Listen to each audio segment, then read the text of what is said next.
Ladies and gentlemen, today I'm going to explain to you how an ADHD MFer like me got the pentatonic position stuff into my brain, okay? So, check this out. I'm going to show you, you have to brute force it by the way, trust me. You want to learn something? Yeah, dream on. If you're like me, and you're full of energy, full of ADHD, and you just don't know what to do with yourself, trust me, you're not gonna probably practice, like, put all of that energy. That's what they used to tell me, put all of that energy into your training. Doesn't work like that. You get bored fast. Anyways, so, I'm gonna show you a roadmap that you should do. First of all, when it comes to lead guitar, unlocking the fretboard as an ADHD. I'm gonna call this unlocking the fretboard as an ADHD person. With a shitty room, with a shitty webcam, and shitty skills. Yay. Okay, numero uno. Know the pentatonic scale. And let's start off with position 1. I'm not going to show you how it's done. You're supposed to know that already. Go on, there's tons of videos. Learn position 1. Okay?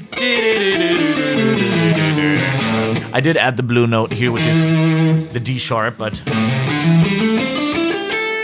And while you're at it, learning the first position of the pentatonic scale, also know where the root notes are. Start off straight from the get-go. Because if you don't, trust me, it's going to fuck with your mind, because you have to do all of that shit again. So start off with the root notes. Root note is 5. And then if we go 2 down, 2 up, then we have the D string, which is also an A, and then we have the E string. Just remember that. 3 notes, easy peasy. If you know the E string on the low, you know the E string on the high. Easy measy peasy cheesy. So, back to the root note. So, once you got that down, learn maybe like a roadmap. I'm going to give you a roadmap. Learn the extended pentatonic scale because you have 4 positions in it as well. So, we start off like this. Slide. Slide.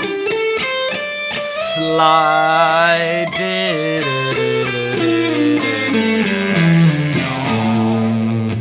Once you know the extended pentatonic scale, which is good to know, you already know a bits and pieces here and there of position 1, position 2, position 3, position 4. I think it's just 5, 1, 2, 3 that you'll know. Anyways, next thing on the roadmap is learn all the positions. Because if you know all of the minor positions, you also know all major positions. But you're not going to understand it yet because you're stupid and you have a lot of ADHD, like me. But that will eventually click. But yeah, anyway, so these are the 5 positions.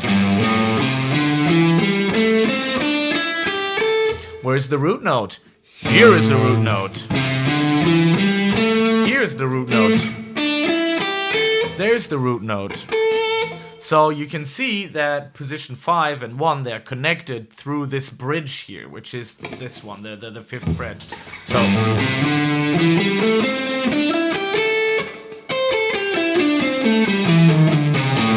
And by time now, you should realize, oh my god, it's just one scale. All positions are not all different scales. No, they're one scale, just wrapped around the guitar. If you would start off with the first position here, check this out, okay?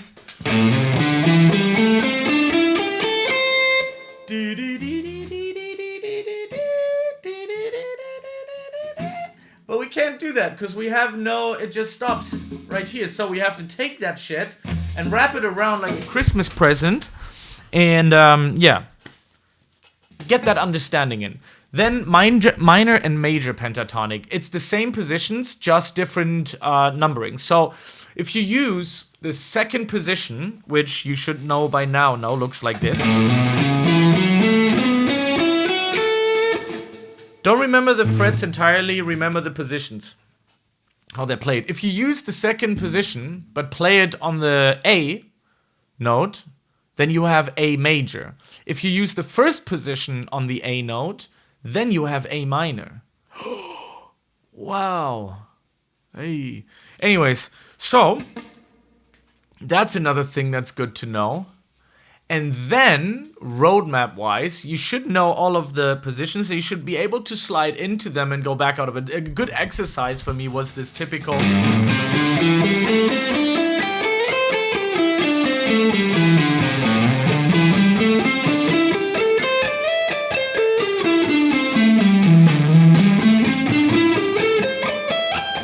That was really, really good, because the more you do that and the more you know where the root notes are, the easier it is for you to slide into these positions, man.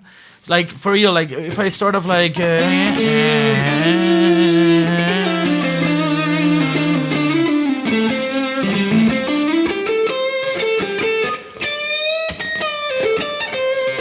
you know, you're probably gonna sit there and go like, no, I don't. That's fine. You'll get there. As soon as you get stuck with somewhere in that roadmap that I'm building here for you, make sure to go back and learn that first.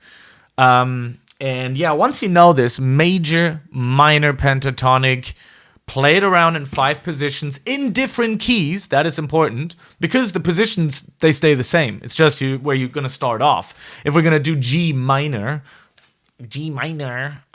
position 1, just start off at the G. Slide into the second, into the third. Whoa.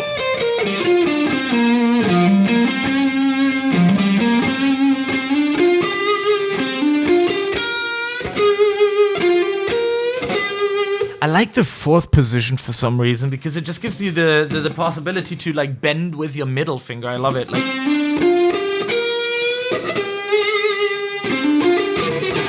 I like it. Feels good to play. But yeah, that was the G minor pentatonic in different positions. But the positions basically just mean extended. It's the same scale. Position 1, position 2, position 3 is all G minor if you play it in G minor.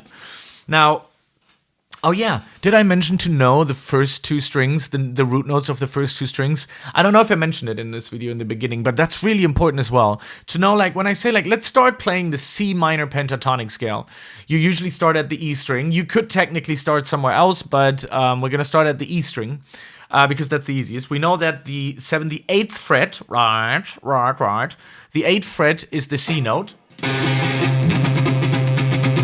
Right there. So if we start out playing our position 1 here,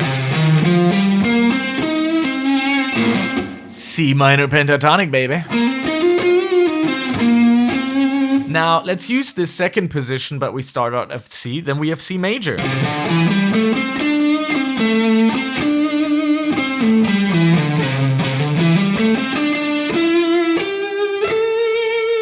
Kind of sounded like I kind of played weird.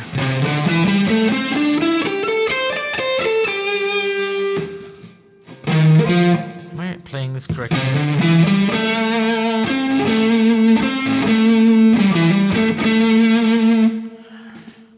I'm a little confused right now. Anyways, but yeah, that's basically kind of how you do it. Kind of.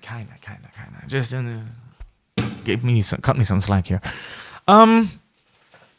After that, well, I don't know. I haven't gotten much further after that, I think. E and A string is the best way to know it. On the A string, like, know that this is C, D, E, F, G, and then you have an A again. That's pretty good.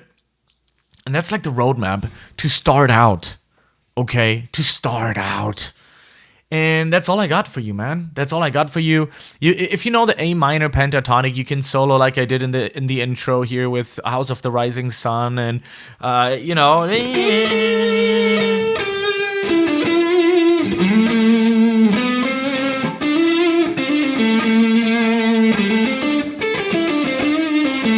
You can do a lot of things there with it. Also, different patterns I would give you, like just not like that, like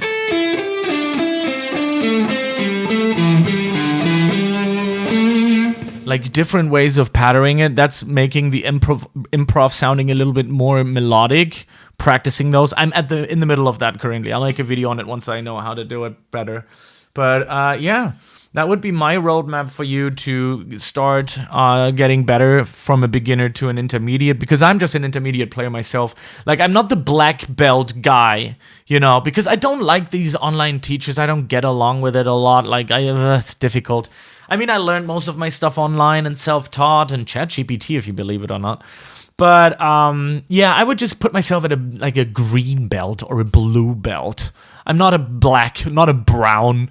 I'm just like there somewhere in the middle. Maybe a little less, maybe a little more. I don't know. My stuff is very confusing. Anyways, thank you very much for watching.